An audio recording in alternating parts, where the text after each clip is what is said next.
मुफक्किर इस्लाम हज़रत मौलाना मोहम्मद वली साहब रहमानी दामत बरकातुहू आलिया की खिदमत में मुअद्दबाना दरख्वास्त करते हैं कि थोड़ी देर अपने इख्तितामी और सदारती खिताब से हम सबों को नवाज कर दुआ भी फरमा दें।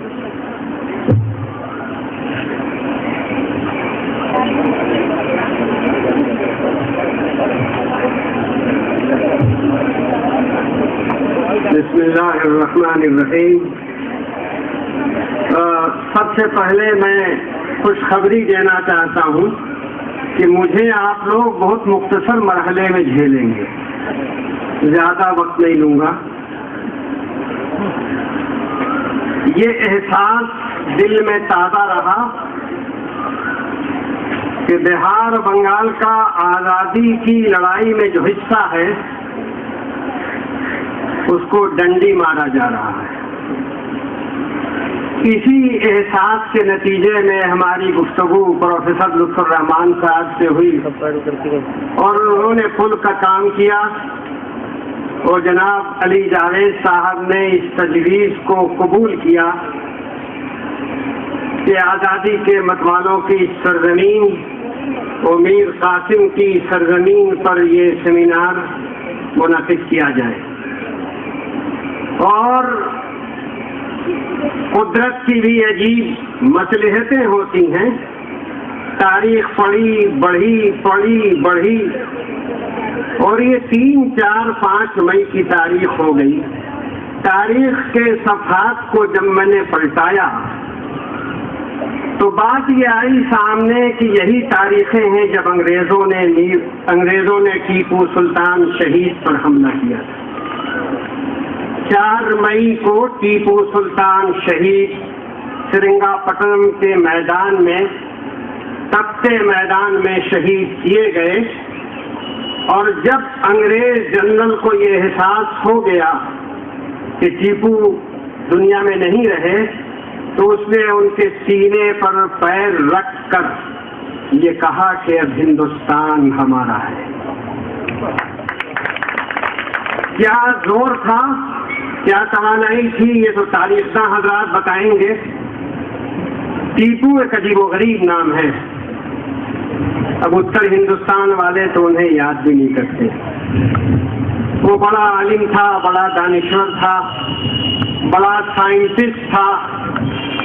ये रॉकेट लॉन्चर उन्हीं की इजाद है और उसी बुनियाद पर 1812 में ब्रिटिश रिसर्च एकेडमी ने उसी तर्ज का लॉन्चर बनाया। हिंदुस्तान का दिमाग उस वक्त क्या था और हिंदुस्तान के नवाबान जिनके अय्याशी के किस्से सुनाए जाते हैं, महारत फन के वाक़यात भी आप लोगों को सुनने चाहिए। और ये सेमिनार इसीलिए बुलाया गया है कि इसकी निशस्तों में आप शरीक रहें और जो तारीख पे तारीखी पड़ी हुई है अहले इल्म रोशनी डालेंगे, आप उससे रोशनी हासिल करें। मीर कासिम बड़ा नाम है, बहुत बड़ा नाम आज़ादी की जद्दोजहद का।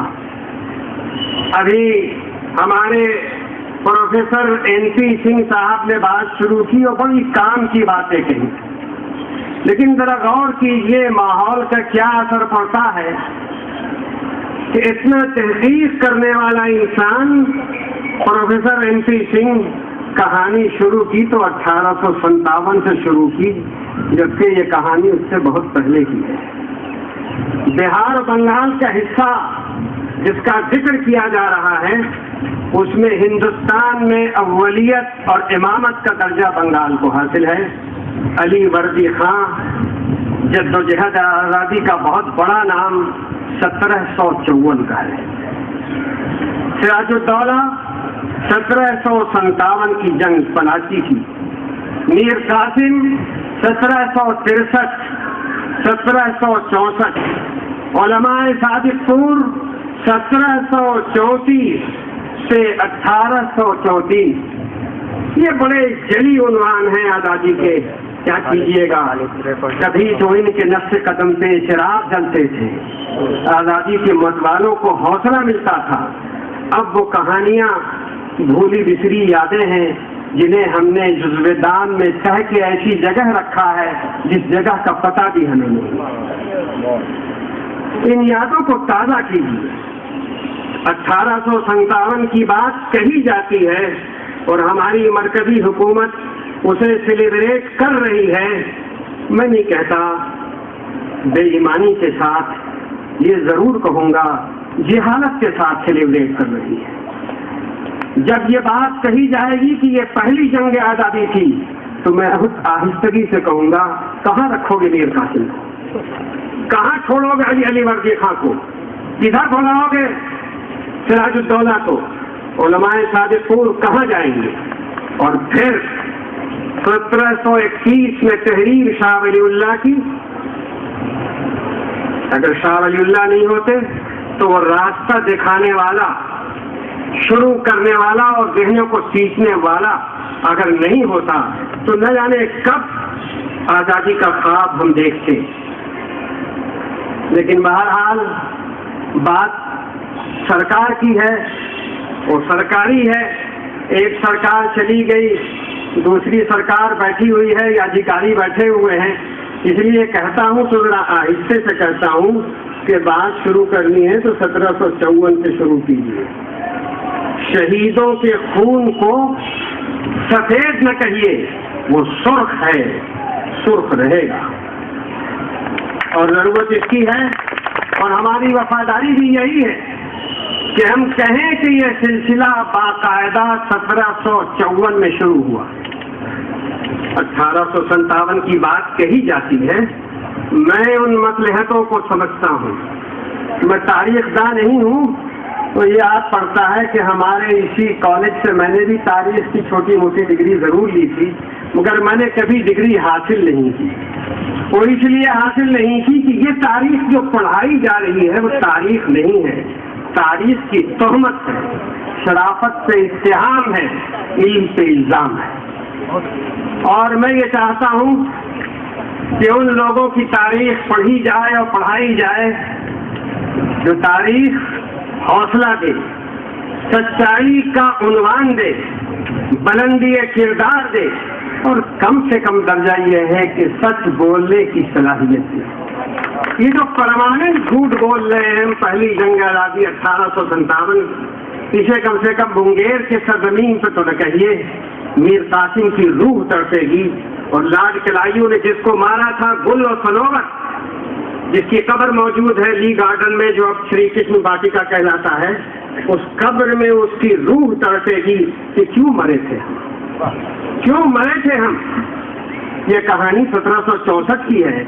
आप शुरू करेंगे 1857 से, न जाने कितनों को अनजाने में आप कत्ल करेंगे।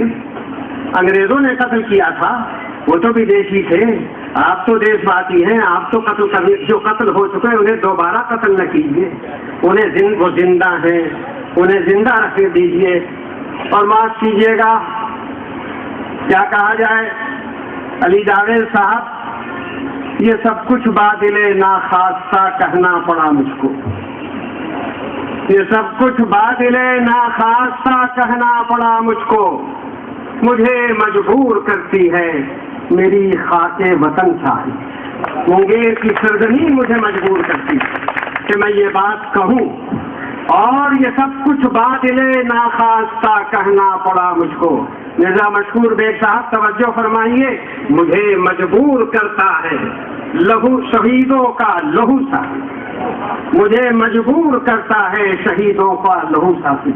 मुझे कुछ ज्यादा नहीं कहना है, लेकिन मैं ये जरूर गुजारिश करूंगा कि हजरत शाह वलीउल्लाह,